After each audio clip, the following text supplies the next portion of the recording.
10 நிமிஷத்தில் ஒரு சூப்பர் டேஸ்டான நல்ல ஹெல்த்தியான ராகி ரொட்டி தாங்க. ஒரு கப்பு ராகி மாவு இருந்தாலே போதும். வீட்டில் இருக்கிற பொருளை வச்சு செம்ம ஹெல்த்தியான சூப்பர் டேஸ்டான ராகி ரொட்டி வாங்க எப்படி செஞ்சு பார்த்துருவோமா.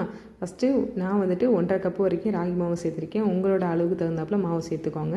அதோட குட்டி குட்டியாக கட் பண்ணி வச்சுருக்கிற வெங்காயம், கொஞ்சமாக கருவேப்பிலையை குட்டி குட்டியாக கட் பண்ணி வச்சுருக்கேன். காரத்துக்கு ஒரு 2-3 பச்சை மிளகா மட்டும் குட்டி குட்டியாக கட் பண்ணி சேர்த்துக்கோங்க. 2-3 பீஸ் மட்டும். கை நிறைய முருங்கைக்கீரை சேர்த்துக்கோங்க. நல்லா அலசிட்டு சேர்த்துட்டு இதுக்கு தேவையான அளவுக்கு 1/2 ஸ்பூன் மட்டும் உப்பு சேர்த்துட்டு கொஞ்சமாக ஜீரகம், அவ்வளோதாங்க. நம்ம வீட்டில் இருக்கிற பொருள் தான். நல்லா மிக்ஸ் பண்ணி விட்ருங்க.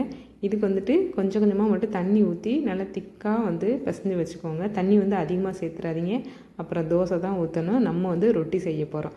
அதனால் கொஞ்சம் கொஞ்சமாக தண்ணி ஊற்றி இந்த மாதிரி கலந்துக்கோங்க. தண்ணி பச்சை தண்ணி தான், சுடு தண்ணி இல்லை. இந்த மாதிரி நல்லா டைட்டாக பசைஞ்சுக்கோங்க. கையில் எடுத்தோம் அப்படின்னா இந்த மாதிரி நல்லா உருண்டை மாதிரி வரணுங்க.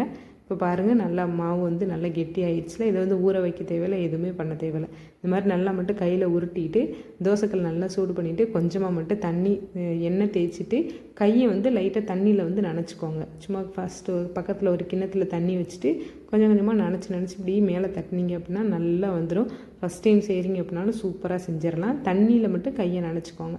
சுற்றியும் கொஞ்சமாக எண்ணெயை விட்டுட்டு நல்லா முன்னாடி பின்னாடி திருப்பி போட்டு எடுத்துட்டிங்கன்னா சூப்பராக வெந்திருக்கும். செம்ம டேஸ்ட்டாக இருக்குங்க.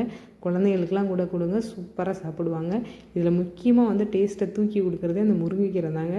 கண்டிப்பாக மஸ்ட்டு முருங்கைக்கீரை சேர்த்துக்கோங்க. சூப்பர் டேஸ்ட்டாக இருக்கும். இதுக்கு கார சட்னி வச்சு கொடுத்தீங்க அப்படின்னா சூப்பராக சாப்பிடுவாங்க. அப்படி இல்லை அப்படின்னாலும் தேங்காய் சட்னியும் சூப்பராக இருக்கும். இருக்கிற மாவு எல்லாத்தையும் நான் இதே மாதிரி 1-2 போட்டு எடுத்துகிட்டேன். சூப்பராக ரெடி ஆயிடுச்சுல. கண்டிப்பாக ட்ரை பண்ணுங்கள், செம்ம டேஸ்ட்டாக இருக்கும்.